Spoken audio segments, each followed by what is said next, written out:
Bonjour! La plupart d'entre vous me connaissez évidemment, mais bon, entre me connaître et connaître tous les détails de ma vie, ce sont deux choses différentes. Certains d'entre vous savent sûrement que il y a quelques années de ça, j'ai vécu des difficultés financières. C'est pas toujours facile de parler de ces choses-là parce qu'on sait que c'est souvent assez tabou de parler de notre situation financière. Donc, très humblement, je vous en parle aujourd'hui. Dans le fond, le but de vous parler de ceci, c'est parce que j'aimerais vous partager ce qui m'a aidé à m'en sortir. Parce que moi, dans le fond, depuis tout jeune, tout jeune, tu sais, je dirais, aussitôt que j'ai commencé à gagner de l'argent, qui était quand même assez jeune, là, j'ai commencé à garder des enfants à 11 ans. Donc, déjà, je commençais à gagner de l'argent à ce moment-là. Et puis, j'ai tout de suite eu l'habitude de tout dépenser ce que j'avais. Ensuite, puis si je dépensais pour, dans le fond, acheter des choses qui me feraient paraître bien, gagner de la reconnaissance, ce que je pensais qui était de l'amour, dans le fond, faire plaisir aux autres pour que les gens m'aiment. Donc, mon argent allait un peu partout dans ce sens-là. Et il y avait pas de, je ne donnais pas de direction à mon argent. Je la laissais aller comme bon semblait, comme ça allait. Puis c'est surtout mes émotions puis mes sentis du moment qui dictaient où allait mon argent. Et non, j'avais enlevé complètement le facteur rationnel du côté argent. Et dans le fond, quand j'ai eu mes premières cartes de crédit, quand j'ai commencé à travailler plus officiellement, disons peut-être à 17-18 ans, ben là, j'ai commencé à entrer dans le monde de la dette.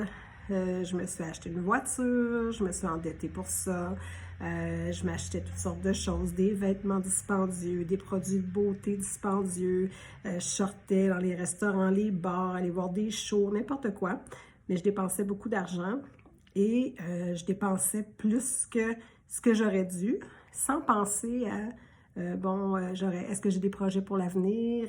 Qu'est-ce que j'aimerais faire avec mon argent dans le futur? Et puis, tout ça, ça prenait le bord. Donc, ce qui est arrivé, c'est qu'à un moment donné, ben, j'ai évidemment réalisé que ça me créait beaucoup de stress dans ma vie, beaucoup d'anxiété. Et puis, j'ai fait un burn-out dépression là, au milieu de la trentaine environ.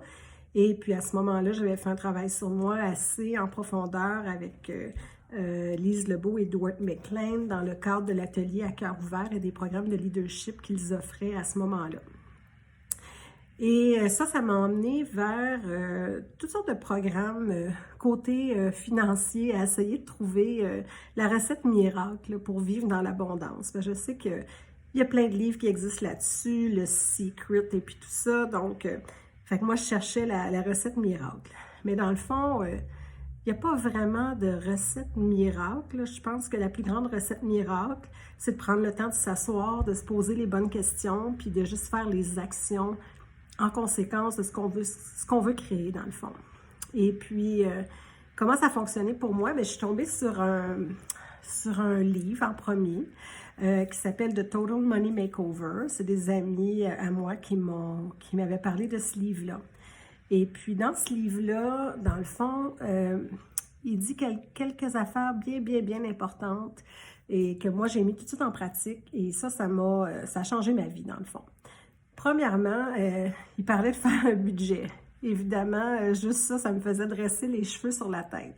J'avais vraiment pas envie de faire un budget. J'ai toujours trouvé ça tellement plate et contraignant. Puis, c'était pas mon genre du tout là, de fonctionner de cette façon-là dans la vie. Mais je me suis dit, ma façon de faire, ma façon de fonctionner ne fonctionne pas. Et puis, ça a fait en sorte que je me suis dit, bon, ça vaudrait peut-être la peine que j'explore quelque chose de différent, puis que je fasse quelque chose de différent si je veux atteindre un autre genre de résultat dans ma vie, puis me sortir du stress financier puis de la dette. Parce que j'en avais assez de ça, dans le fond. Puis, ce que j'ai peut-être pas dit au début, mais que je tiens important de vous dire, c'est que je suis pas une spécialiste. Je suis vraiment ici pour vous partager mon cheminement, mon expérience. Et puis, si ça vous parle, vous inspire, et puis si vous trouvez quelque chose pour vous dans ça, bien tant mieux. Ça me rendra bien heureuse là, que ce que moi j'ai vécu puisse vous être utile en faisant ce partage-ci. Parce que dans le fond, j'ai appris plein de trucs. C'est ça. Donc, je vous parlais du budget. Dans le fond, le but du budget, c'est de dire à notre argent où aller. C'est pas de se contraindre, c'est plutôt de planifier puis d'avoir une vision claire là, sur où va mon argent, où est-ce que je veux envoyer mon argent et puis qu'est-ce que je veux faire avec mon argent. Et disons qu'un budget de base, c'est-à-dire qui représente exactement toutes nos sorties d'argent de manière annuelle, parce que évidemment, tu sais, on a toujours la pensée « Oh, je n'avais pas planifié pour Noël ». C'est parce qu'on sait que Noël, ça revient à chaque année, donc il faut planifier pour Noël. Les vacances, ça revient à chaque année, il faut planifier pour les vacances, ça fait partie de choses on ne peut pas dire « Ça m'a pris par surprise, je m'en attendais pas ». Non, on le sait, les vacances, ils vont revenir à chaque année et Noël aussi. Donc, alors, puis faire poser nos pneus d'été, puis nos pneus d'hiver, puis faire entretenir la voiture, toutes ces choses-là, c'est des choses qu'il faut réfléchir et penser. C'est la fête des pères, la fête des mères, fête d'enfants, fête d'amis, la rentrée scolaire, peu importe, là, mais il faut vraiment regarder pour l'année au complet, c'est quoi nos dépenses. On a nos dépenses à la semaine, nos dépenses au mois et nos dépenses annuelles, qui sont parfois saisonnières, parfois des mois en particulier. Mais ça vaut vraiment la peine de prendre le temps de se faire vraiment un portrait total de à quoi ressemblent nos dépenses annuelles dans tous les domaines. Là. De regarder vraiment chacun des domaines de notre vie. Où est-ce qu'on dépense notre argent? C'est la coiffeuse, l'esthéticienne, je vous donne plein d'idées comme ça, les produits de beauté.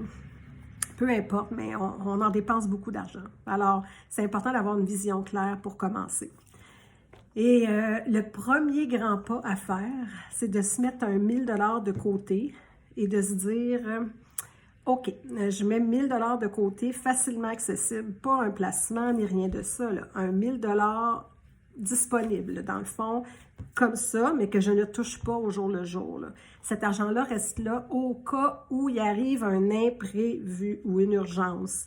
Et imprévu ou urgence, comme je disais, c'est pas Noël, c'est pas les vacances, c'est pas changer les pneus, entretenir la voiture, ça c'est des choses qu'on sait. Une urgence, c'est genre, oups, genre notre frigidaire, il y a 3 ans, mais il brise. Tu sais, on l'avait pas prévu ça. C'est sûr qu'on s'attendait pas après 3 ans que notre frigidaire brise. Par contre, on peut planifier que maintenant, on sait que les électroménagers, ça dure environ 10 ans. Donc, c'est bon de planifier et de se dire, OK, sur 10 ans, j'aurais besoin d'accumuler combien d'argent pour avoir assez pour remplacer mes électros quand ils vont briser. Alors ça fait partie aussi de la planification budgétaire, dans le fond. Et tout ça pour dire que c'est un beau travail de réflexion. Ça nous permet de voir en même temps, wow, OK, j'en dépense beaucoup d'argent sur plein de choses, puis de se poser des questions sur est-ce que j'ai encore envie de mettre autant d'argent sur ça, ou est-ce que c'est encore aussi important pour moi, toutes ces dépenses-là que je fais. Alors, c'est un beau moment de réflexion de soi-même avec soi-même. Puis évidemment, si vous êtes en couple, en famille, c'est super important d'inclure les autres personnes avec nous dans tout ça, surtout si les dépenses sont mises en commun. Donc, ça permet de faire un travail d'équipe, dans le fond, puis de vraiment se parler ensemble. Puis, ça permet aussi de mettre en pratique des outils de communication que je pourrais vous parler dans une autre capsule qui peuvent être hyper intéressantes aussi là, dans ce contexte-ci. Parce qu'on sait que les problèmes financiers, ça crée déjà beaucoup de ruptures ou de problèmes de relations. Là, donc, c'est quand même un gros dossier. Alors, voilà. Donc, c'était ma première capsule. C'est ce que je voulais vous partager pour aujourd'hui. Alors, regardez vos dépenses, où est-ce que va votre argent et aussi, bien, de mettre un 1000 $ de côté. Ça, c'est les premiers pas à faire. Même s'il faut vendre des choses, trouver une façon de mettre un 1000 $ de côté très rapidement. Commencez par payer le minimum de vos dettes, là, s'il faut, pour être capable d'accumuler ce 1000 $-là, de vendre des choses qui traînent, peu importe. Soyez créatifs, faites un brainstorming. Comment je pourrais créer rapidement 1000 $? Alors, voilà pour cette première capsule. J'espère que ça vous a plu. Laissez vos commentaires et puis au plaisir de vous partager une prochaine capsule très, très bientôt. Je vous souhaite une belle soirée et au plaisir. Bye bye!